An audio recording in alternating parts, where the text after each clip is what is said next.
Welcome, everyone. My name is Aleshkevich-Suslov, Vyacheslavovich, but you can call me Ian. I am a polymath. I'm majoring in chemistry, but I'm also interested in theoretical physics, languages, video game analysis, and sustainable development. Today, I'm going to talk to you about, um, tell you about my experience tracking the time spent on doing things in my languages using Excel spreadsheets, and how this practice benefits both us, the polyglots, as well as researchers. I'm going to show you examples of how to make spreadsheets for keeping track of your time, and we'll look at the upsides and downsides of the designs that I've used, and I'll show you what you need to take into account when making a diary of your own. I first got the idea to make a spreadsheet after watching a video by Alexander Arguelles, the famous Polyglot's Daily Linguistic Workout, which I'm sure we've all seen numerous times, so I'm not going to play it here. Aside from the professor's amazing attitude, the thing that really caught my attention was the notebook, where he kept a record of what he did in a given language on a given day. I was really taken with the idea of keeping track of the time that I spent on my language activity, and having learned basic Microsoft Excel skills at university a year prior, I set out to design my own language diary using Microsoft Excel. I've been using this diary for the last 3 years, and I found it immensely useful. But I did make some plainly bad mistakes when using it and designing it, so I'll make special note of pitfalls that you should avoid when making and using such spreadsheets. So let's start off by talking about the advantages of keeping a record in general. First of all, you set your goals. You can easily organize and edit your daily goals for specific languages and activities. Next, it helps to keep you motivated. When you fill out your diary and see the numbers go up, it gives you a slight boost of motivation and satisfaction every day, and that can help keep you going and sustain your habit. Next, you can track your progress. For one thing, it's just nice to be able to have a look at the work that you've done. And for another, you can correlate the things that you did with how much you were enjoying yourself at that period of time or how much progress you were making. And you can use that information to inform what kind of activity you should make use of when starting a new language. Next, it helps with language maintenance. Once you've reached a certain goal, you need to sort of maintain your language, as I'm sure you all know. And when you make a plan and you stick to it, it allows you to take better care of your language so that it doesn't fall off, if you so wish. And finally, you can help researchers. In conjunction with your personal opinion of your abilities, as well as periodic tests of your language aptitude, this kind of data would be really, really helpful for polyglotary researchers, studying how long it takes a polyglot or any person to reach a certain level of competence in a language. This data can allow people to make mathematical models, and those require a lot of data, especially thorough and detailed data that you can provide them. You can try looking online to see if there are any polyglotary researchers in a nearby institution, and you can try contacting them. So, that's the stuff that pertains to language diaries in general. But what makes digital diaries special? Well, the upside is that it takes no extra space, no extra physical space, and it takes up very little disk space on your computer. It doesn't use ink and paper. So in that regard, it's much more ecological than keeping very, very thick paper diaries. And you can easily edit out things that you don't want. You can fix design issues. You can carry out calculations right there and then without having to strain yourself or your calculator. And when using Microsoft Excel, you can see that it's a very flexible and easily customizable tool. You can change the appearance of the spreadsheets to almost anything you can imagine. And that really kind of makes you feel in charge of the way that you go about tracking your progress. Right? But there are always certain drawbacks to what you do. For one thing, because it's dependent on technology, there are some issues in how it needs electricity, resources, parts, etc. And being dependent on technology is not necessarily something that you would want, but let's assume that we'll be able to keep using technology in the coming years as we have in the past. Okay. Next, a diary obviously takes time to fill out, and the more languages you have, the longer it's going to take to fill out the diary for the day. But something that you have to make do with. And one really noticeable drawback that I experienced myself is that you can get obsessive over the diary. I've had a very unpleasant period where I was really frustrated over how I couldn't get my diary filled up every single day. And I eventually I had a realization that this creation of mine was sort of starting to take over, and yeah, that was not nice. Thankfully, I sorted that out, and I stopped worrying whenever I'd have a bad day with my languages. You shouldn't feel bad either. So keep that in mind when you start using these. So hopefully now you get the gist of why you'd want to do this, and we can go on to the actual diary. But first, I have to point out that in order to make a spreadsheet yourselves, or to make use of my designs, you will have to learn how to use Microsoft Excel, in case you haven't done so already. As much as I'd love to go into the ins and outs of how my diaries work, uh, I have to leave that out because that would take like over 3 hours. So instead, here's a link here are some links for Excel tutorials, a video, and a written text tutorial. The video is 3 hours long, but you only need to watch it to about 2 hours and 40 minutes, just about.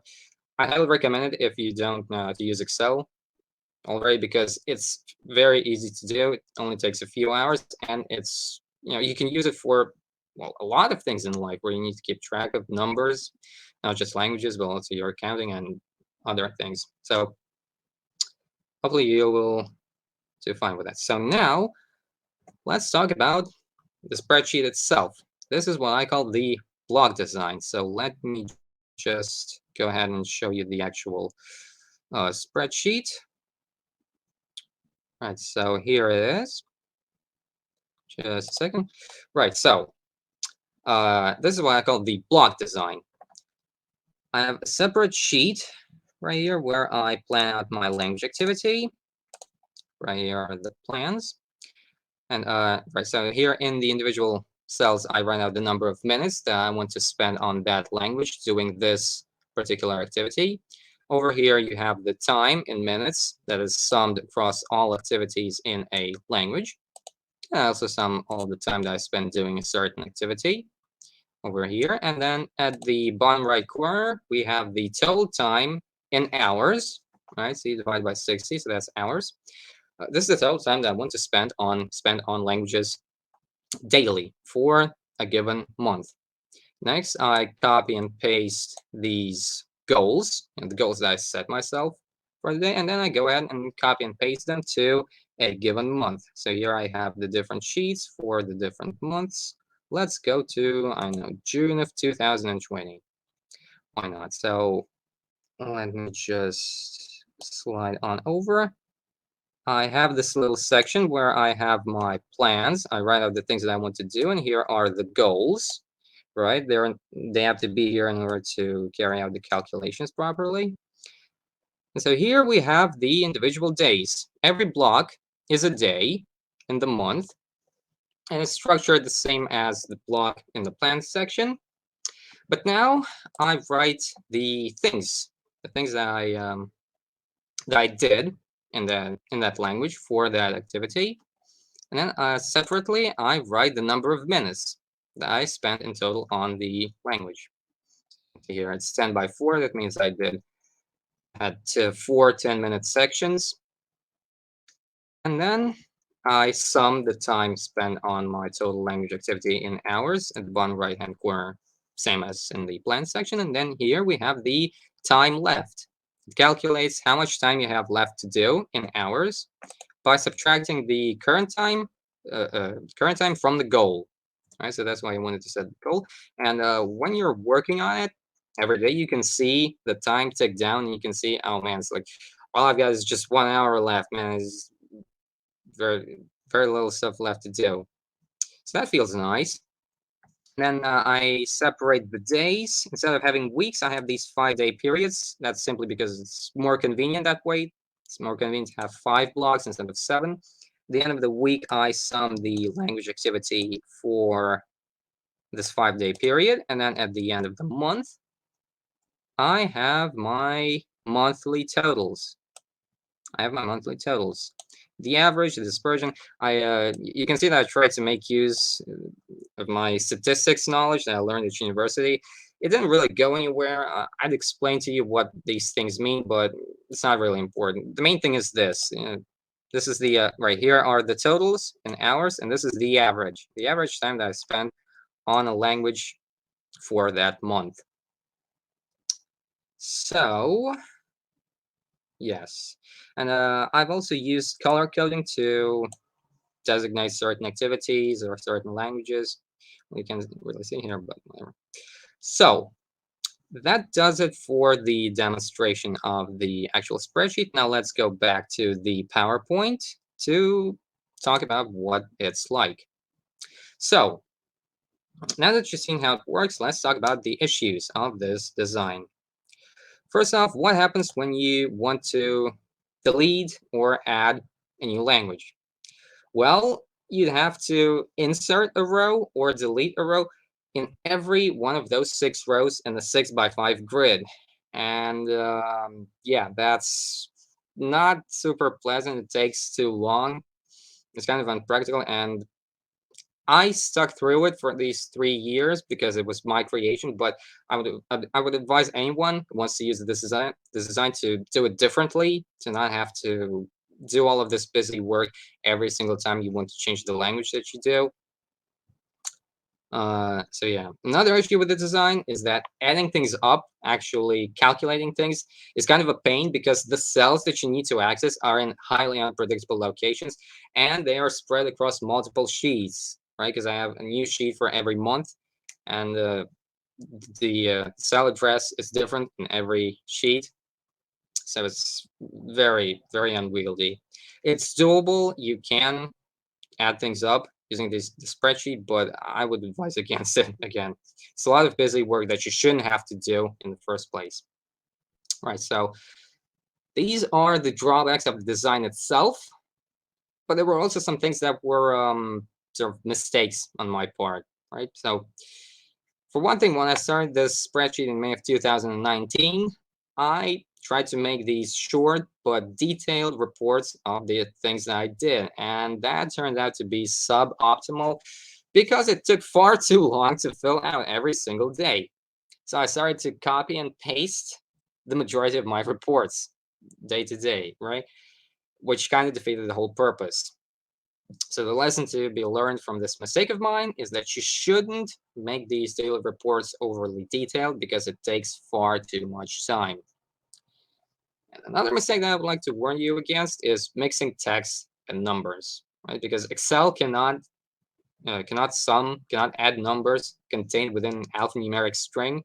So if you wanted to make a report showing your cumulative time spent on a certain language activity, and not just the total time spent on that language, you'll run into the same trouble that I did.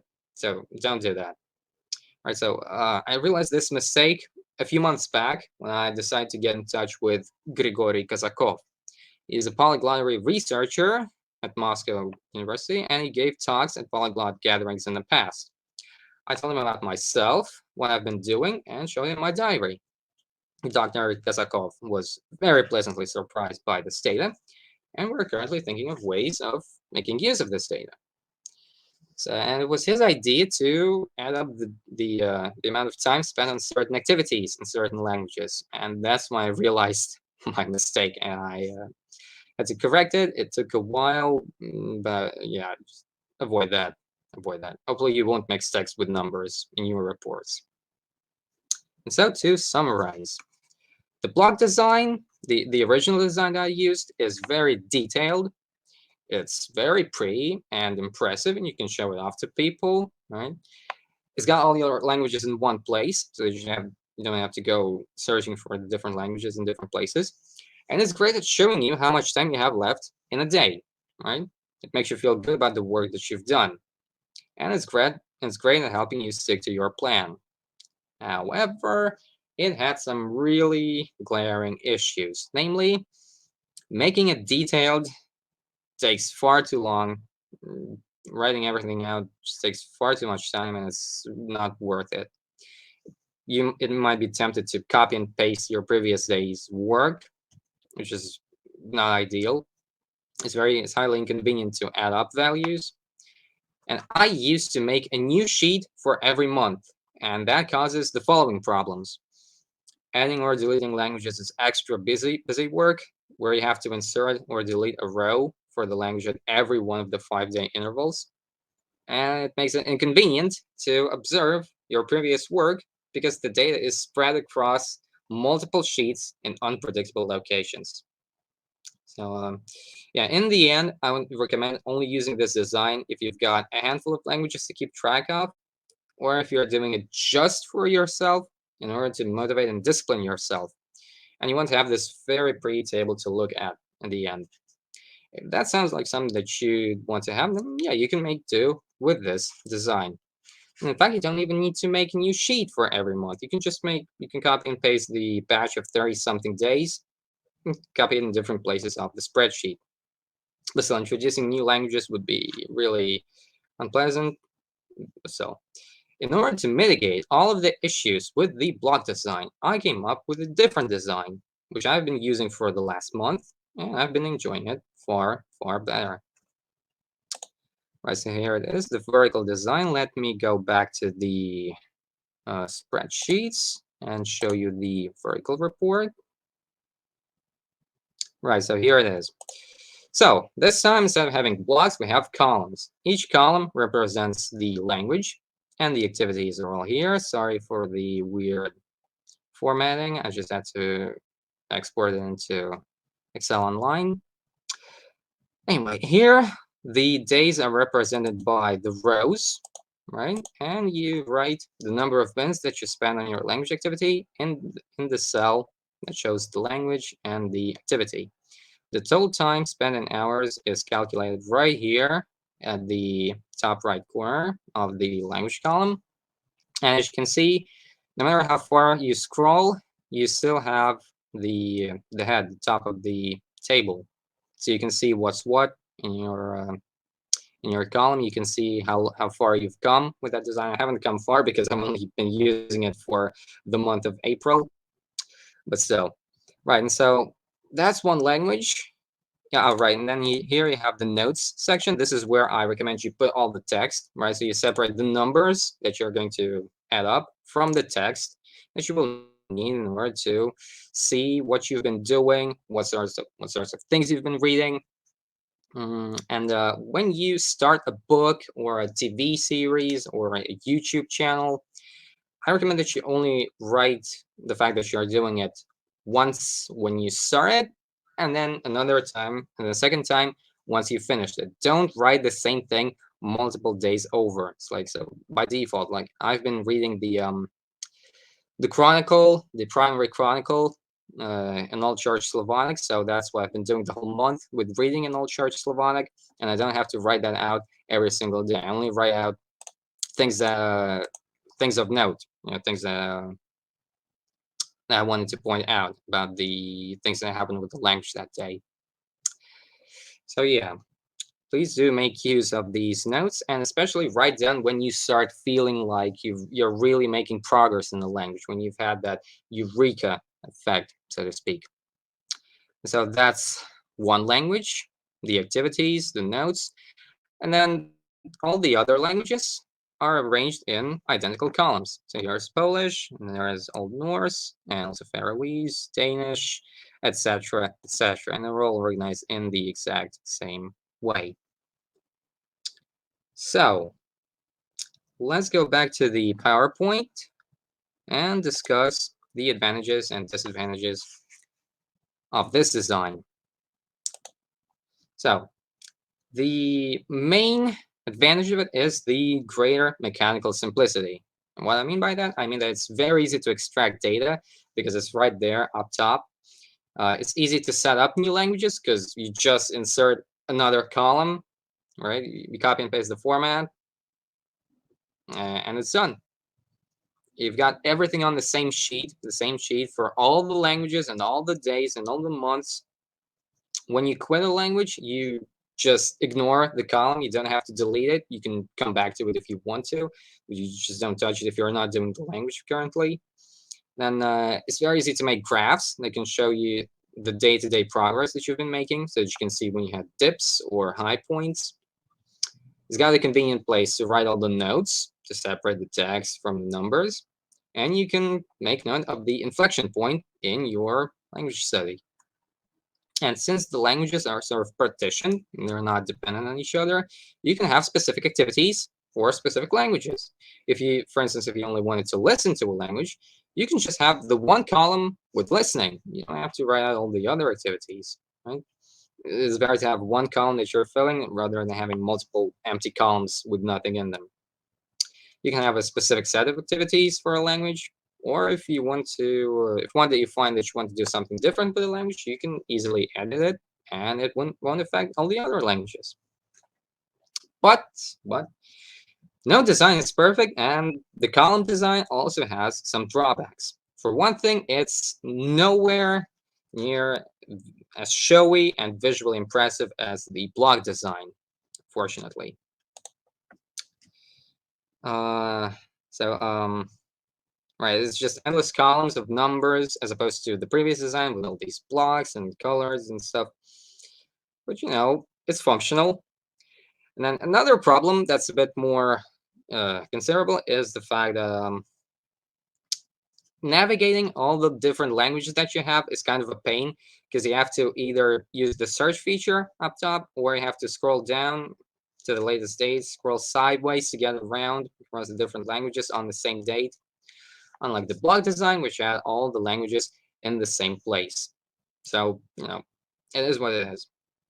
And finally, the column design is not that great for keeping track of your daily goals, right? Because I tried making an easy-to-use tracker that would show how much you've done in a day, but it's you have to update it every single day. You have to change the formula, and it seems like a bit too much trouble. So if you wanted to have an overall more pleasant experience keeping your diary, and if you want to one day hopefully submit your data for analysis, and you don't mind having a less visually impressive diary, I would recommend going for the column design, because in my opinion, the advantages clearly outweigh the negatives. No, you still have to make do with these bad things. But the thing that I came up with afterwards is that you can actually make use of both designs simultaneously. Because you can make the plans, your monthly plans, on the plans sheet, right? And it's going to look like the block design with this block, all the languages in the same place, and you write just the numbers in the individual cells, and it sums everything right here. It shows you the your daily, shows you how much you've done in a day. It shows you how much you have left to do. And then once and as you go about your language activity for the day, you fill out the block first, right? And then at the end of the day, you filled it out. You've got as much as you could and done in the day. And then you go over to the column, to the actual report section with the column design, and you paste the numbers in the respective cells, and you write down the notes that you had about your language activity that day.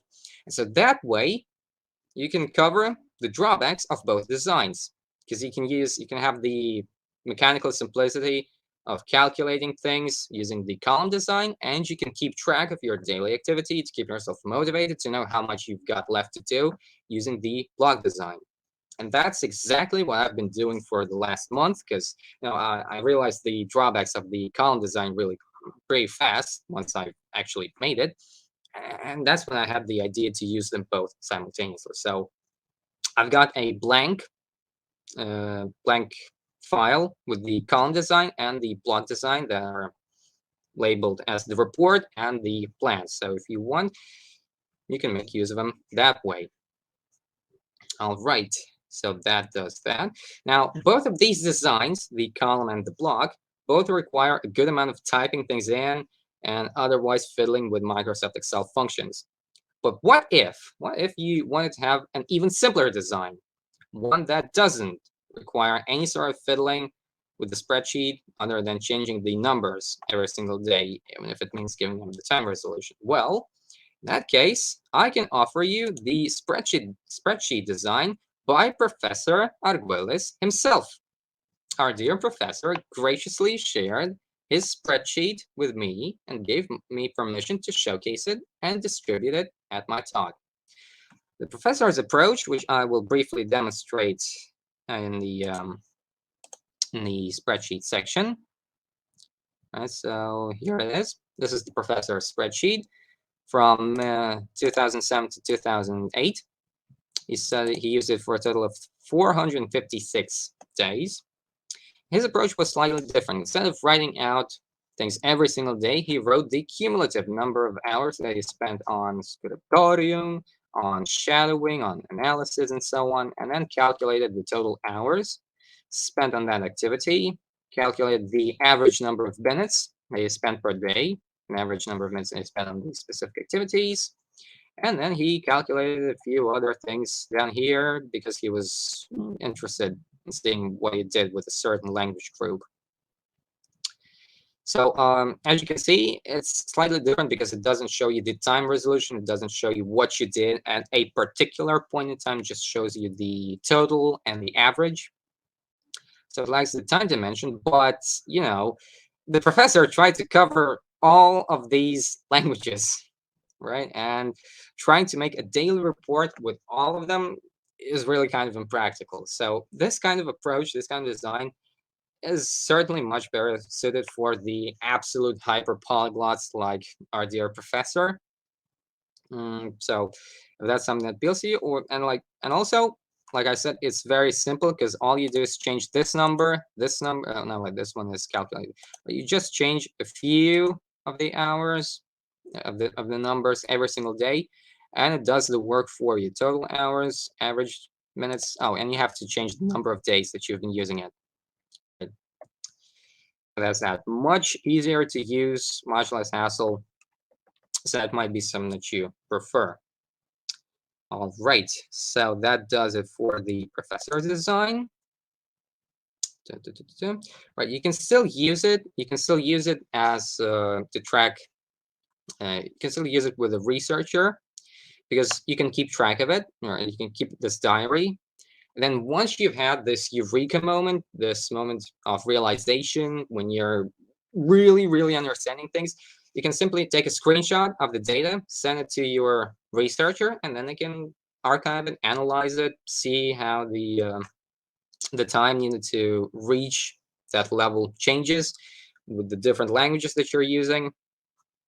So yeah, you can see this, but it's slightly different. So this is not, it's an option. It's an option. So we've tackled these three different designs, and now I would like to talk about the general principles that you should keep in mind when making your own report. Whether you take my designs and alter them, or if you make your own designs from scratch.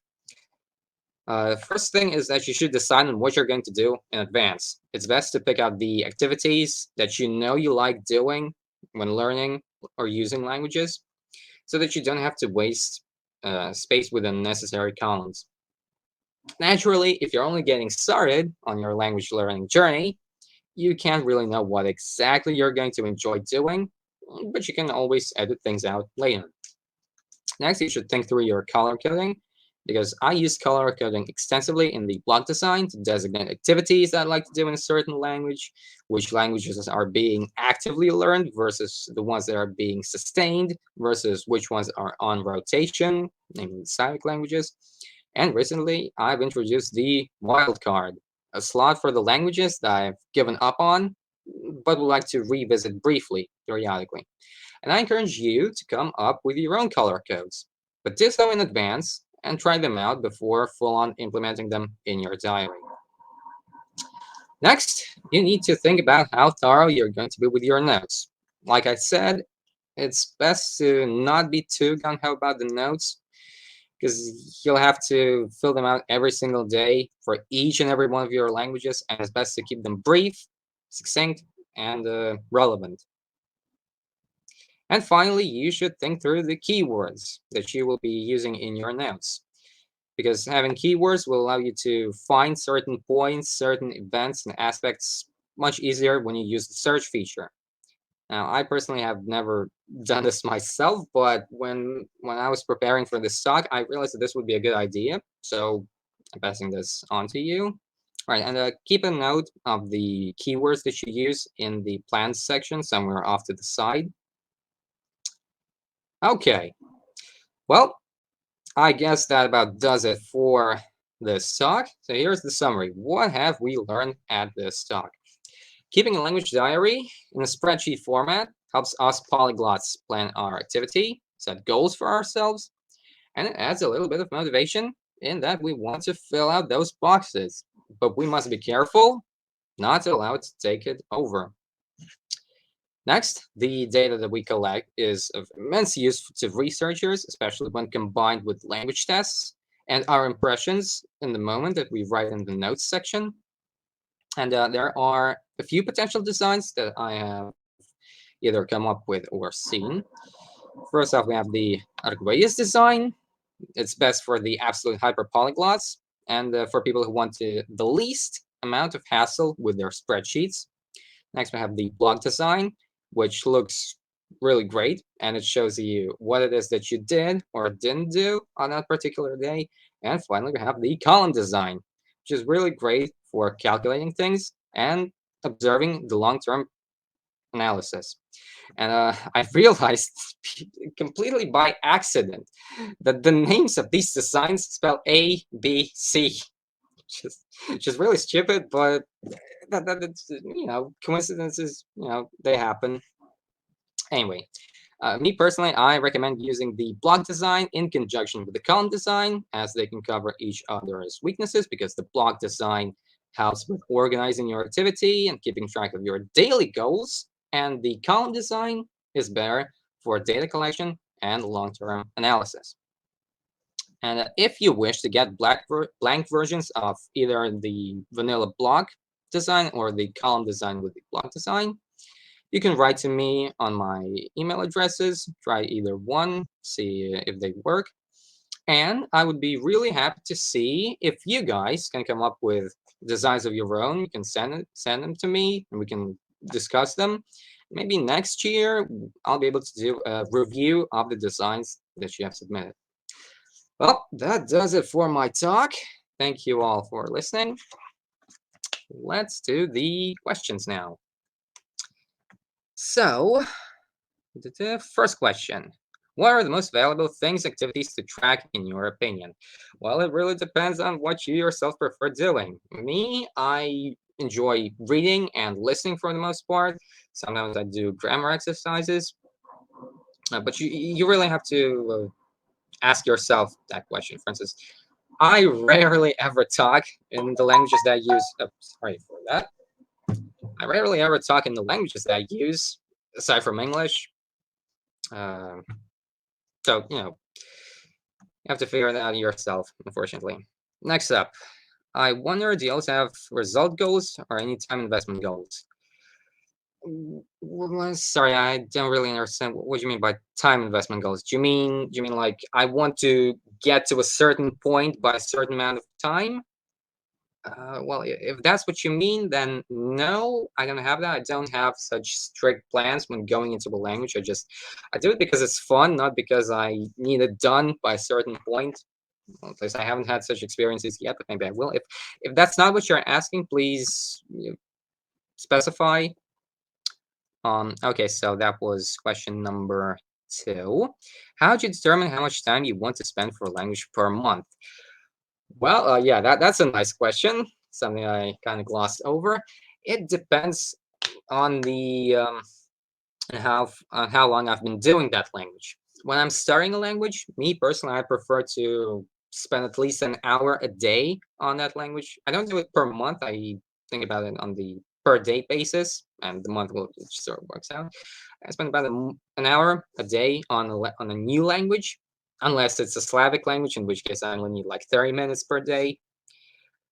If it's a language that I've been doing for a while, like German, Latin, Japanese, and stuff, I only spend about 20 to 30 minutes on it daily.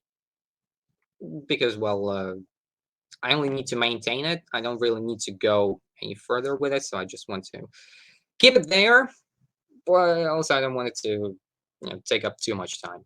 And then for Slavic languages, I only need them like 10 to 15 minutes per day because just for some flavor, to cleanse the palate between the Germanic and between all the Germanic languages and other languages. So again, that's something that you have to ask yourself. But yeah, I gave you examples of how to think about this. Okay, so next question. What do you mean with parent drills? When you've got a language like Latin, Old Norse, or Russian, Lithuanian languages with cases, it's really helpful to go through the cases one by one. It's like you're reading the paradigm for the declension or for the conjugation of a verb, but you don't just do it. You don't just read it aloud. You just read it. You read it and you think about the way you think about what you're actually saying, about the way that the case modifies the meaning of the word, and you also add words to it to help sort of motivate the case. For instance, with Latin, I wouldn't just say nomen, nominis, nomini, nomen, nomini.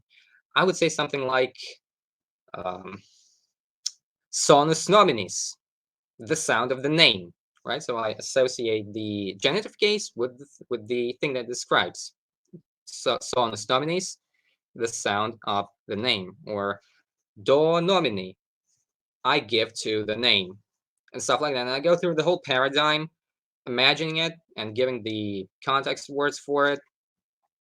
Yeah, it's like I'm sort of teaching myself to recognize the parents, to recognize the different case endings and the ways in which they're used. That's one type of parent drill. It's the one that I came up with myself. There are other parent drills where you substitute different words. There are parent drills for verbs, for other things that you might have in the language. Or it could be something more general. Like I use a very vague term for anything where I either do this exercise I just told you about, or I could also be reviewing cars on Readlang, or I could be looking at my grammar notes. So it's the most general category for revision of grammar and stuff. So hopefully that answers that.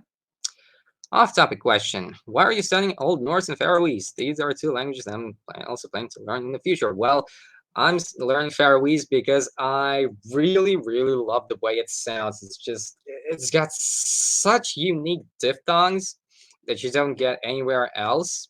And it's really, really great. It's just listening to it makes me happy. So I listen to a Faroese radio program every single morning, and it's an absolute blast. And Faroese songs are just wow, yeah. So I'm learning it because it sounds great. It's amazing. And I'm learning Old Norse because when I learned about it, well, for one thing, I always had an interest in ancient languages. So I had a look at Old Norse, and I just really, really liked it because it's got such a neat vowel system, right? For one thing, it's simple, but it's also really interesting and symmetrical. And the grammar is really nice because it's one of the few Germanic languages with a decent case system. It's not on the same level as Latin or Russian or other Slavic languages, but it's there, right? It's there, and so that was fun. And well, when I got into it, I realized that I just really, really like it. It's really fun to read Snorri Sturlason's sagas. So yeah, it's either way, I learn languages because it's fun for me. So, you can tell me about your reasons too. Next, how did you find researchers that might be interested in using your data? Well, I contacted Grigory Kazakov because I saw his videos on the Polyglot Gathering YouTube channel, and I realized that, well, he's from Moscow, I'm from Moscow. Why don't we get hooked up? And so we did. Uh, so I had an easier time in that aspect. I'm not sure exactly how you'd go about it when you haven't seen public figure like Grigory Kazakov talk about it. I would probably go look it up online, such as polyglotary researcher or language acquisition research. Maybe there are calls for test subjects in some language tests or something. You can contact the researcher directly, tell them how you're a polyglot, you're keeping track of your of the time spent in your languages. So yeah, I try to use the internet, see who's available. So good luck with that. It's great to see that you're interested because according to Grigory Kazakov, there is like nobody's doing what I'm doing, and I really, really wanted to inspire you guys to do the same. Okay, so last two questions. Does tracking your time learning languages give an accurate picture of how long it takes to learn the language? Or would you say it's misleading without more detailed information? Well, it doesn't tell us anything in its own. It can only tell us how long it takes to learn the language when you keep the notes, when you say, okay, on this day, by this point, I had this really great experience reading something, and I really understood it. I listened to something and I understood everything perfectly, even though it's a decently advanced text. So when you've got that, it gives you at least an approximate for the point when you started to understand the language properly. Nothing is exact in language learning, so it's good to have at least some point that you can call I call it the arbitrary competence threshold. Arbitrary because everything is arbitrary, and the competence threshold, well, I think that speaks for itself. And well, I did keep a track of that in a separate file. I correlated it with the total time that I'd spent on that language by that point. And surprisingly, as I go through the Germanic languages, the time that I spent on the languages up to this arbitrary competence threshold, it decreased, obviously, but not only did it didn't just decrease, it decreased exponentially. And it can be described using a formula, and it's a pretty accurate description. So, you know, I think there's something there, but obviously we cannot, as of yet, say how accurate this is, right? Because accuracy is, you have to study something very, very closely in order to see if it's really accurate. And this is part of the reason why I want people to do more stuff like this, so that we can have multiple people keeping track of their time, submitting their data, analyzing it. If we can analyze multiple people, we can get a better picture. For now, I say that my data that presents this exact subject, how long it takes to learn the language, it does represent it, but in one particular case, being me, right? And that's not enough data points. It gives us a result, but we cannot be certain of the accuracy of this result. So hopefully that answers that question. And finally, the addition to the second question. You meant with result tracking, isn't it interesting to track your results? I mean, look at them, right? So you can compare results in different languages, or you can set goals like, I want to read 1 page a day. Yeah, you can set goals like that. That's what Arguelles did with his design. And as for comparing the results in different languages, yes, I compile all the data that I've assembled. I have to look at it. It's nice. So yeah, you can totally use it for tracking your results. Sorry, I didn't think that's like that. So that does it. Thank you all for coming, listening. It was great to hear so many well thought out questions. So hopefully see you next year with some of your designs, maybe. Bye.